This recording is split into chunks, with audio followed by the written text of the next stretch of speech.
The desperate call. The crystalline spires of Nova Haven shimmered under the twin suns of the Lyra system, their surfaces reflecting light in patterns that had taken the Etherian colonists centuries to perfect. Ambassador Vale stood at the highest balcony of the central spire, her translucent wings folded tightly against her back as she watched smoke rise from the eastern districts.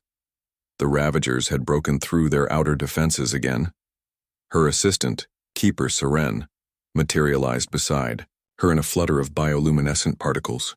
The younger Etherian's form wavered with distress, colors shifting from calm blue to anxious orange.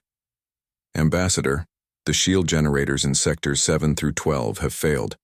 The Ravagers are advancing faster than our calculations predicted. Vale's ethereal features hardened, a trait uncommon among her peaceful species. The Etherians had evolved on a paradise world where cooperation and harmony were the keys to survival. They had never needed weapons, never learned the art of war. Their greatest achievements were in art, philosophy, and dimensional mathematics. Now, faced with the Ravagers' relentless assault, those achievements seemed meaningless. "How many civilians remain in the outer sectors?" Vale asked, her voice carrying the harmonic undertones that made Etherian speech sound like wind chimes. "Approximately 30,000, Ambassador. We're evacuating them to the inner sanctum, but our transport capacity is limited." Vale turned from the balcony, her form shimmering as she moved. The decision that had been weighing on her mind for days could no longer be delayed. It went against every protocol, every law their people had agreed to when joining the Galactic Concordat, but what choice did they have? "Activate the quantum beacon," she commanded. "Set it to omnidirectional broadcast." Serene's colors flashed to deep purple, shock and fear combined. "Ambassador, the Concordat forbids unrestricted distress signals. We don't know who might answer. The message could reach anyone, even Deathworlders," Vale finished. "Yes, I'm aware of the risks. But look around us, Seren. We're already dying. If there's even a chance that someone might help, we must take it. The Council is scattered across 3 systems debating while our people burn. I take full responsibility. Send the signal."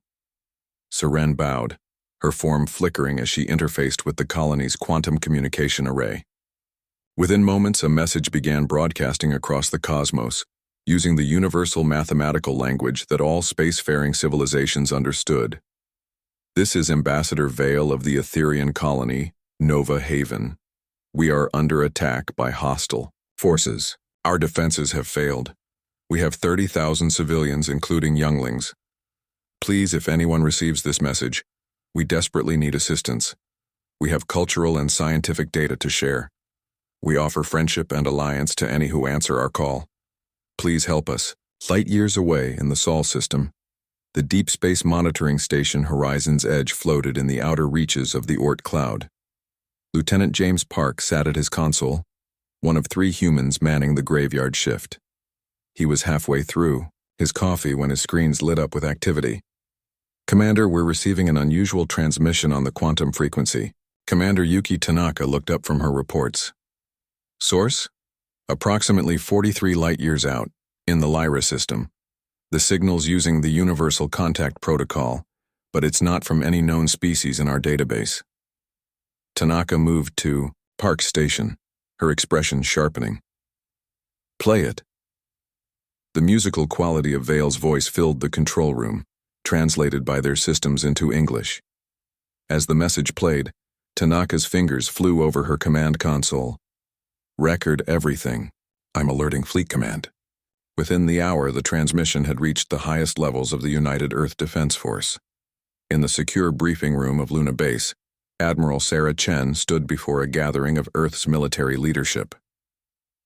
"The signal is authentic," she began, bringing up holographic displays of the Lyra system. "Linguistic analysis suggests a species we've had no previous contact with. They call themselves Etherians." General Rodriguez leaned forward. "And these Ravagers attacking them?" "Unknown, but based on the distress call's urgency, they're facing imminent extinction. The question before us is whether we respond." Director Nguyen from the Diplomatic Corps spoke up. This could be humanity's introduction to the wider galactic community. How we handle this will define our species' reputation for generations. Admiral Chen nodded. I've already taken the liberty of putting 3 of our fastest ships on standby. The UES Retribution, Defiance, and Perseverance. They can reach the Lyra system in 15 days using our latest jump drives. 15 days might be too late, Rodriguez pointed out. It's the best we can do with current technology. The real question is whether we're prepared for what we might find. The Etherians sent an open distress signal. They're either extremely desperate or extremely naive. Or both, Nguyen added, which means they might not be prepared for what humans bring to a fight. Chen's smile was sharp. Then we'll have to be careful not to scare our new friends too badly. I'm recommending immediate deployment. The vote was unanimous. Captain Maria Chen, no relation to the Admiral, stood on the bridge of the UES Retribution as her ship prepared for the jump to Lyra. Unlike the sterile, minimalist designs favored by many theoretical spacefaring civilizations, human ships were built for war. The Retribution bristled with weapons, its hull scarred from countless micrometeorite impacts and combat encounters. All systems green, Captain, reported her XO, Commander David Kim. Defiance and Perseverance report ready for jump. Engineering? Jump drive charged and calibrated. We're looking at 15 days, 2 hours to Lyra system. Maria nodded. All hands, this is the captain. We're about to make first contact with not 1 but 2 alien species. One asked for our help, the other is trying to kill them. Let's show them both what humans are made of. Initiate jump sequence.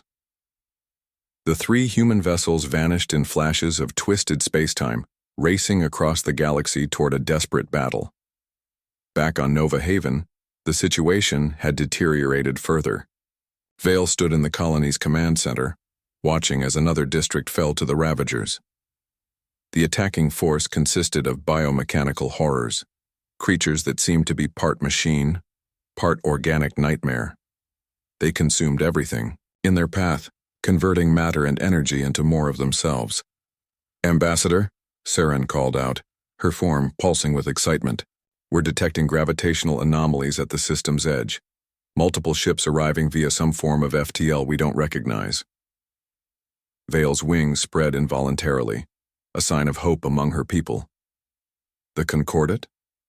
No, the energy signatures don't match any known Concordate vessels. They're different, more primitive in some ways, more advanced in others. And Ambassador, their approach vector is incredibly aggressive. The main display shifted to show 3 vessels dropping out of jump space. To Etherian sensors, the ships appeared almost crude. Angular hulls with obvious weapon emplacements, thick armor plating, and engines that burned with barely contained violence. But there was something else, something that made Vale's ethereal heart skip. These ships moved with predatory intent. Open a channel, she ordered. The view screen flickered, then resolved into the image of a human face. To the Etherians, the creature looking back at them was nightmarish, solid matter instead of energy, with primitive optical organs and a rigid skeletal structure. But the intelligence in those eyes was unmistakable. This is Captain Maria Chen, of the United Earthship Retribution. We received your distress call. We're here to help. Vale found her voice, though her colors flickered with uncertainty. I am Ambassador Vale of Nova Haven. We are grateful for your response, Captain Chen.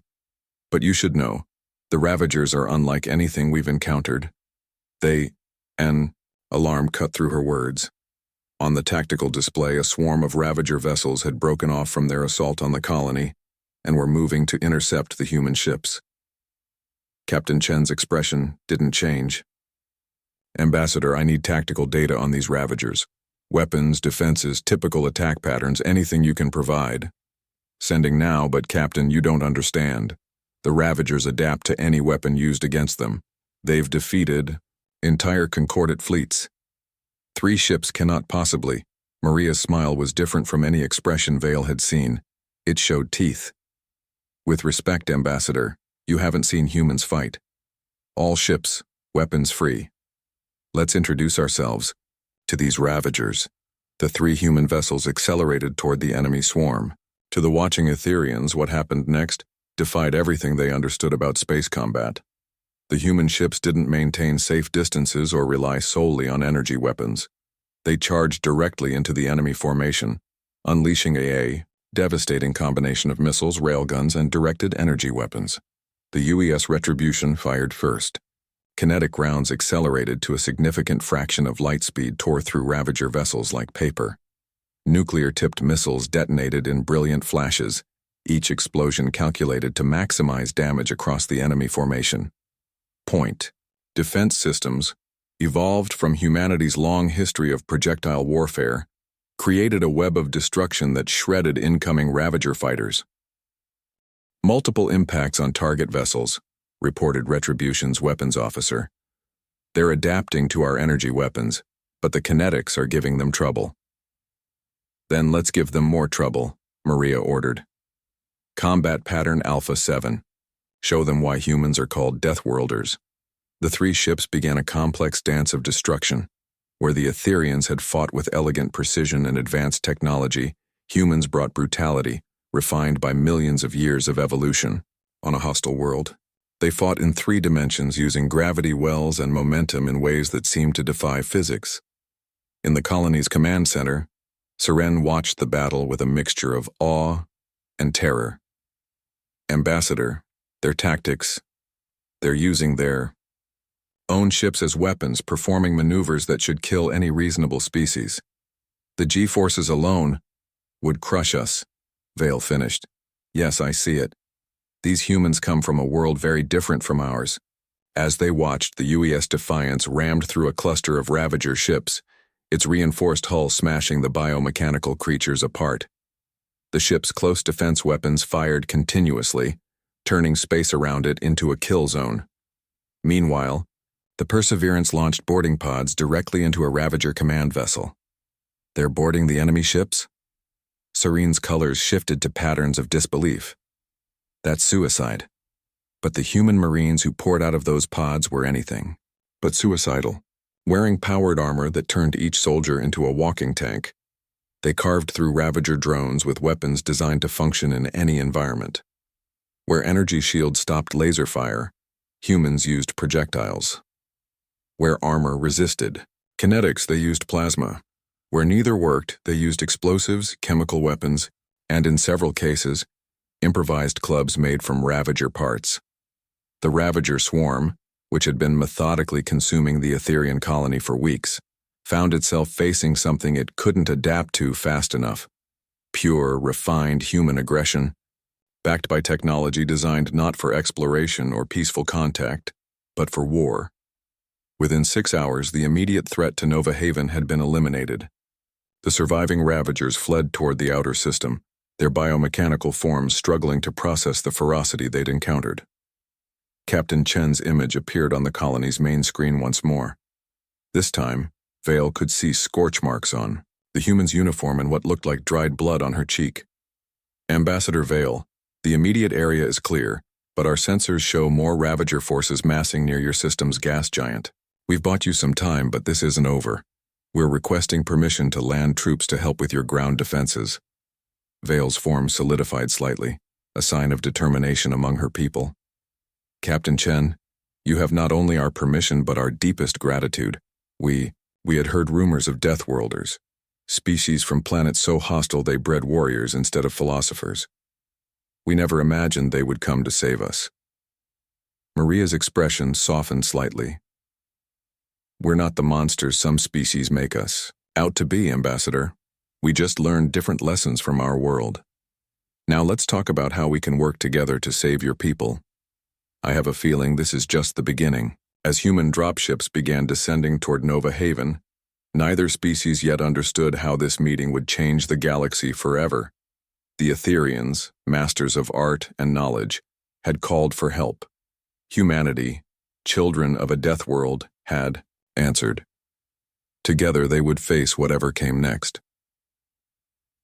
The unexpected protectors. The human dropships descended through Nova Haven's atmosphere like falling stars, their heat shields glowing against the planet's pale sky.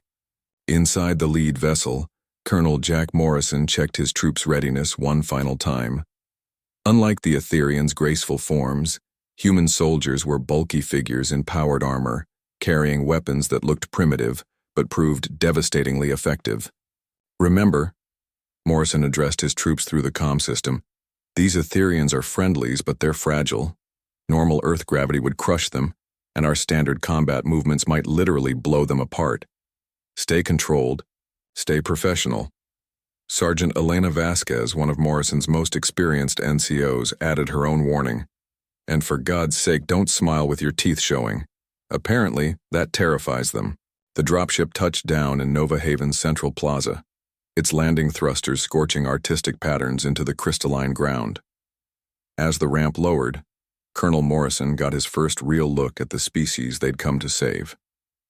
The Etherians were beautiful in an otherworldly way, tall ethereal beings whose bodies seemed to be made of solidified light.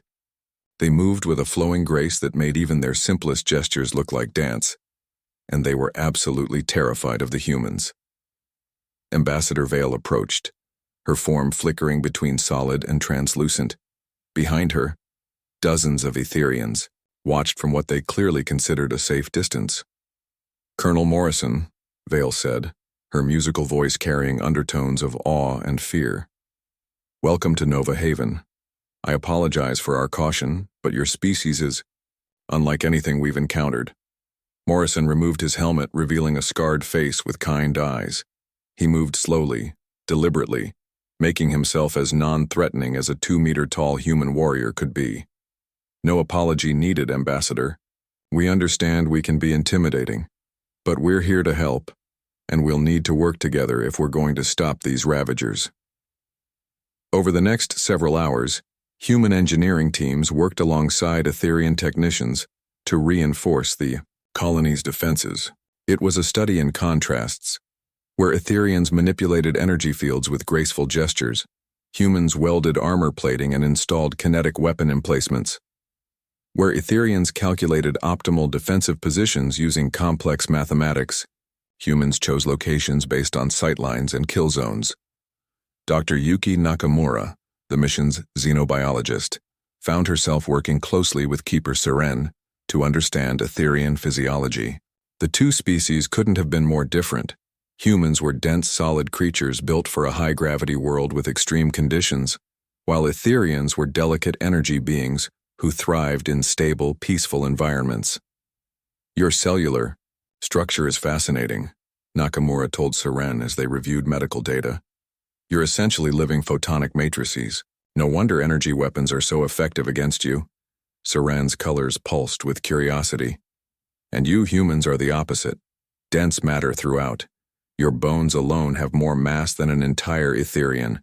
How do you even move?" "Lots of muscles and a stubborn refusal to give up."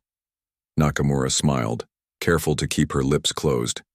Evolution on Earth was competitive. Meanwhile, in space, the human fleet had been busy. The 3 original ships had been joined by a full battle group, 12 vessels in total, including the dreadnought UES Vengeance. Admiral Zhang commanded from its bridge, studying tactical displays showing Ravager movements throughout the system. "They're massing for a major assault," reported his tactical officer.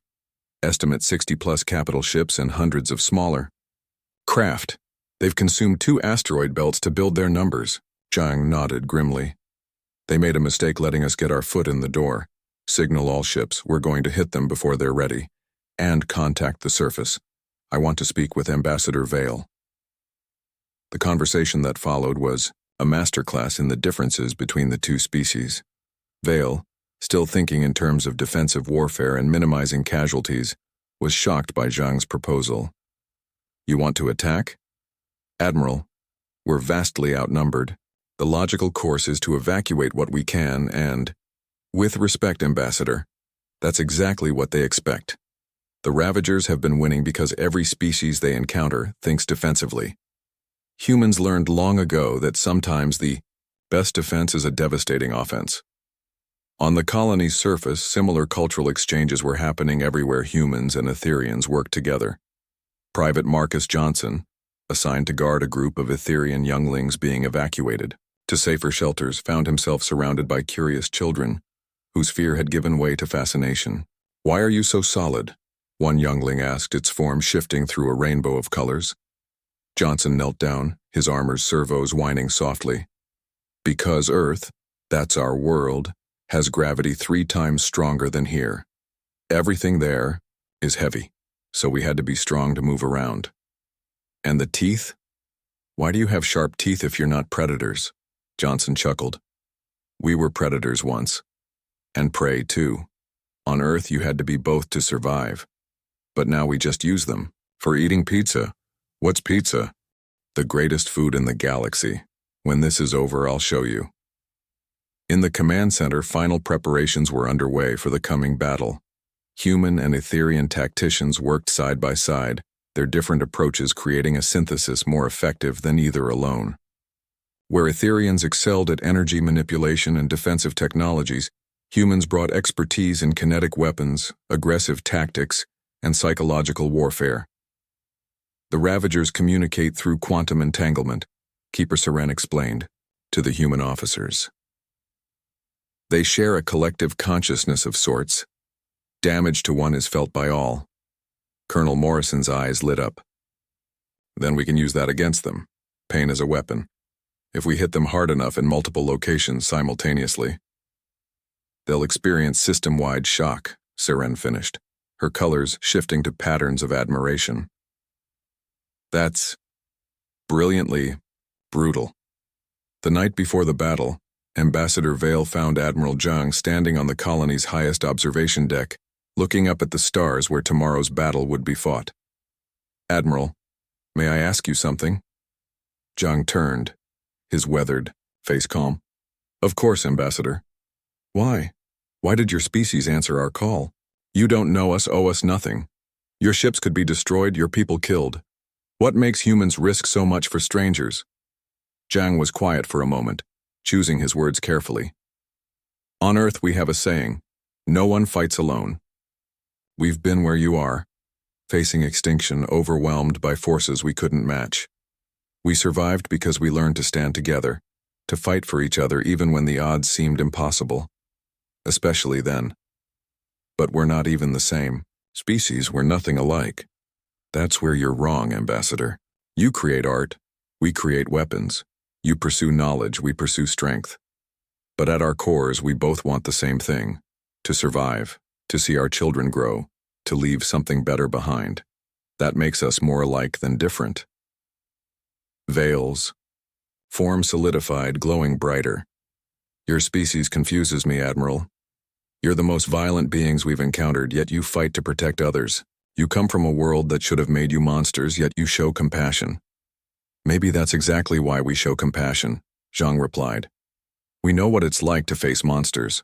We refuse to become them." Dawn came too soon. The Ravager fleet had completed its consolidation and was moving toward Nova Haven in a massive wave. The human fleet, outnumbered 5-1, moved to intercept. "All ships, this is Admiral Zhang. Today we show these Ravagers why humans are called Deathworlders. Not because we bring death, but because we've faced it on our world every day and refused to yield. Today we fight not just for Earth, but for our new friends, the Etherians. Make our species proud." The battle that followed would be remembered in galactic history as the moment everything changed. The Ravagers came expecting another easy victory against a peaceful species. Instead, they met humanity in full combat mode. Human tactics were unlike anything seen in civilized space.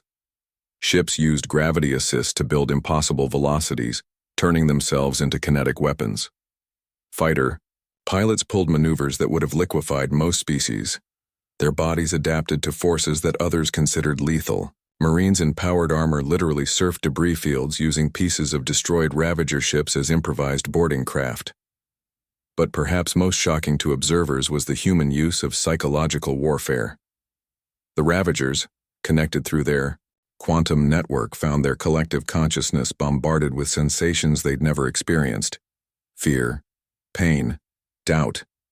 Humans broadcasted recordings of death screams, images of destroyed hives, the dying thoughts of Ravager drones.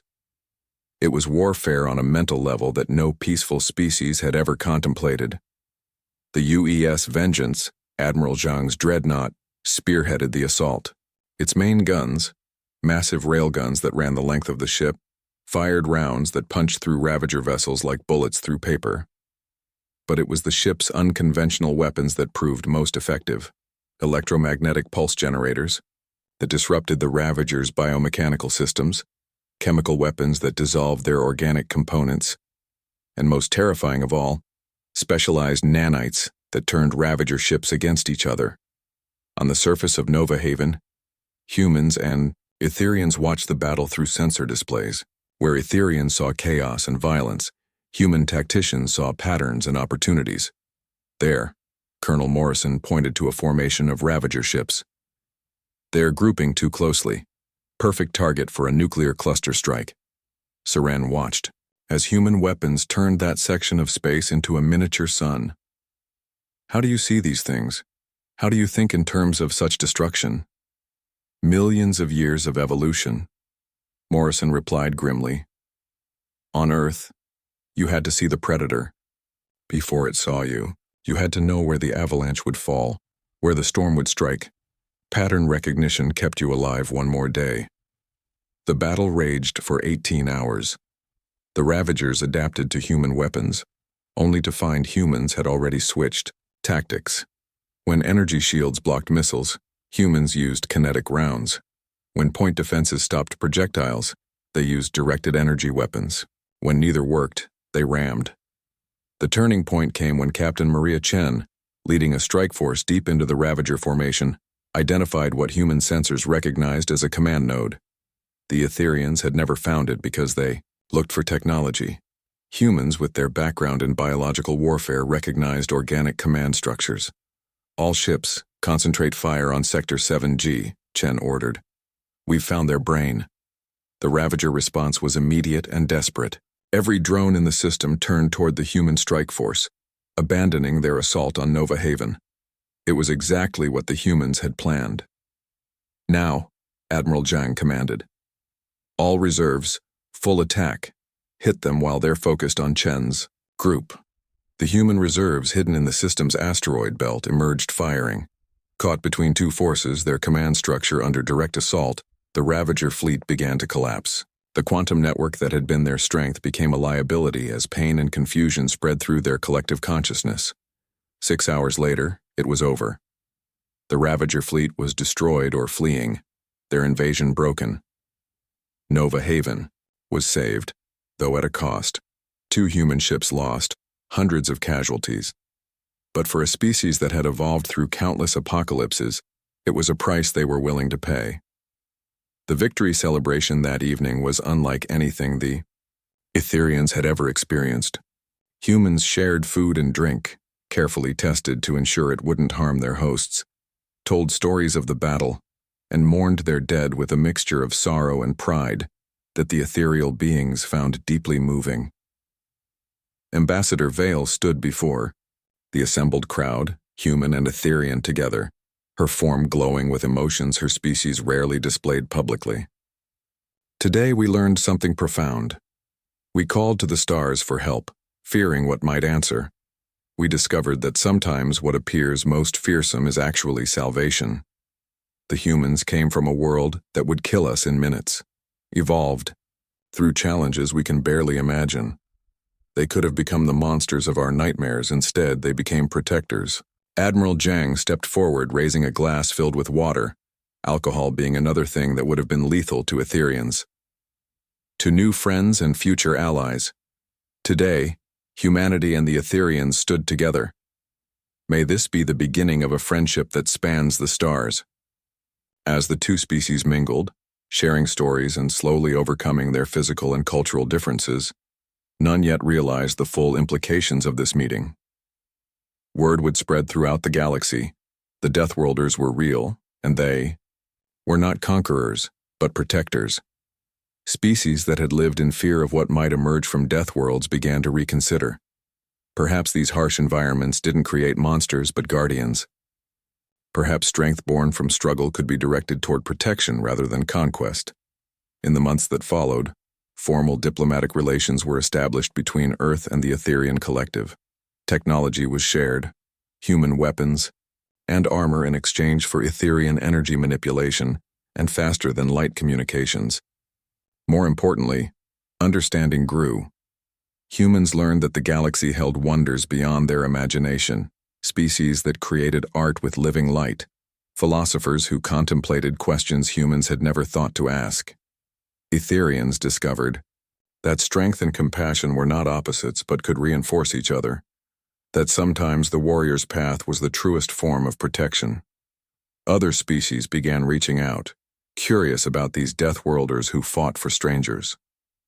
The Galactic Concordat, which had long excluded species from harsh worlds, began reconsidering its policies. Perhaps diversity, including the diversity of evolutionary pressures, made the galaxy stronger, not weaker.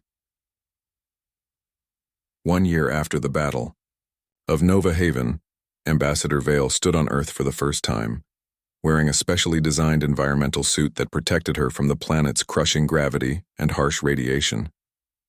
Beside her, Admiral Zhang pointed out the landmarks of humanity's cradle, scarred by asteroid impacts, volcanic eruptions, and countless other catastrophes that had shaped human evolution.